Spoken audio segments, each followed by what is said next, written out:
நம்மை அதிகமாய் நேசிக்கும் இயேசு கிறிஸ்துவின் இனிய நாமத்தினாலே உங்களை வாழ்த்துகிறேன். இன்று ஆவியானவரின் வல்லமையை குறித்து நாம் பார்க்கலாம். பழைய ஏற்பாட்டில் ஆலயத்தின் அடித்தளம் போடப்பட்டாலும் செருபாபேல் அதை கட்டி முடிக்க 16 ஆண்டுகள் ஆனது.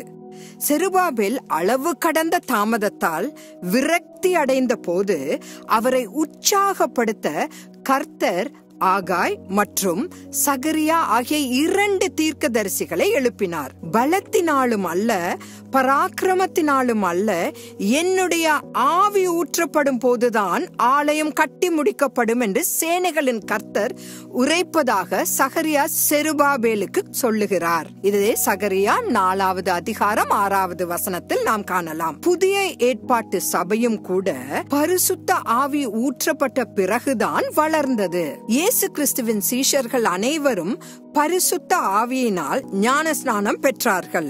ஆவியானவரின் வல்லமையினால் நிரப்பப்பட்ட பேதுருவின் முதல் பிரசங்கம் கேட்டவர்களின் இருதயத்தை குத்தியதால் 3000 பேர் மனம் திரும்பி சபையில் சேர்க்கப்பட்டனர். அவரது அடுத்த பிரசங்கம் 5000 ஆத்துமாக்களை கொண்டு வந்தது. கிறிஸ்தவர்களாகிய நாம் வீடு இல்லாமலும் மனைவி இல்லாமலும் கார் இல்லாமலும் கூட நல்ல வாழ்க்கையை வாழ முடியும். ஆனால் பரிசுத்த ஆவியின் அபிஷேகம் இல்லாமல் நாம் முன்னேற முடியாது.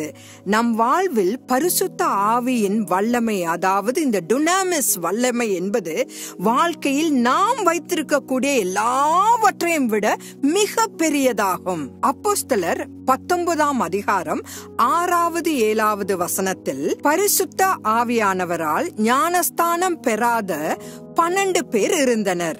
உண்மையில் அவர்கள் பரிசுத்த ஆவியை பற்றி கேள்விப்படவும் இல்லை. அதனால் அவர்களுடைய வாழ்க்கையிலும் ஊழியத்திலும் எந்த வல்லமையும் காணப்படவில்லை. அவர்கள் யாருக்கும் அதுவரை பரிசுத்த ஆவியானவரோடு ஒரு சந்திப்பு நிகழவும் இல்லை. யோவான் ஸ்நானன் யூதர்களுக்கு ஞானஸ்தானம் கொடுத்த போது அவரால் எந்த பெயரையும் பயன்படுத்த முடியவில்லை. மற்றும் மக்கள் யோவானுக்குள்ளாக ஞானஸ்தானம் பெற்றதாக சுவிசேஷங்கள் பதிவு செய்கின்றன. ஆரம்பத்தில் கொடுக்கப்பட்ட ஞானஸ்தானம் ஒரு நபரை இயேசுவுக்குள் தயார்படுத்துவதாகும்.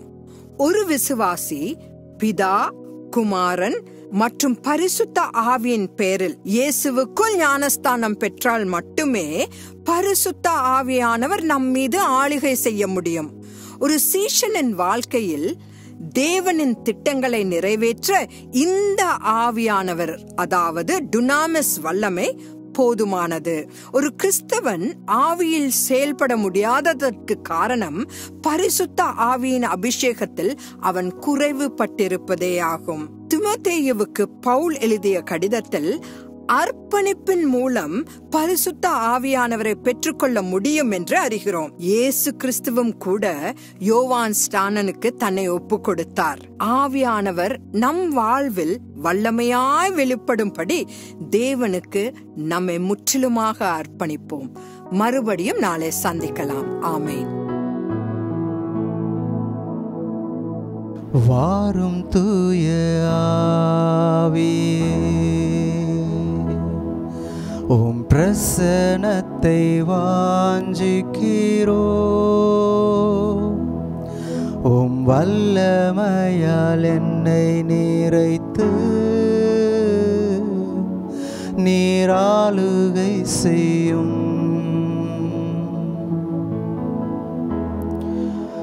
ஜீவத்தண்ணீர் நீரே, தாகம் தீர்க்கும் ஊற்று, ஆலோசனை கர்த்தரே, என்னை ஆளுகை செய்யும். ஜீவத்தண்ணீர் நீரே, தாகம் தீர்க்கும் ஊற்று, ஆலோசனை கர்த்தரே, என்னை ஆளுகை செய்யும். வாரும் தூய ஆவியே, உம் பிரசன்னத்தை வாஞ்சிக்கிறோ, உம் வல்லமையால் என்னை நிறைத்து நீராளுகை செய்யும்.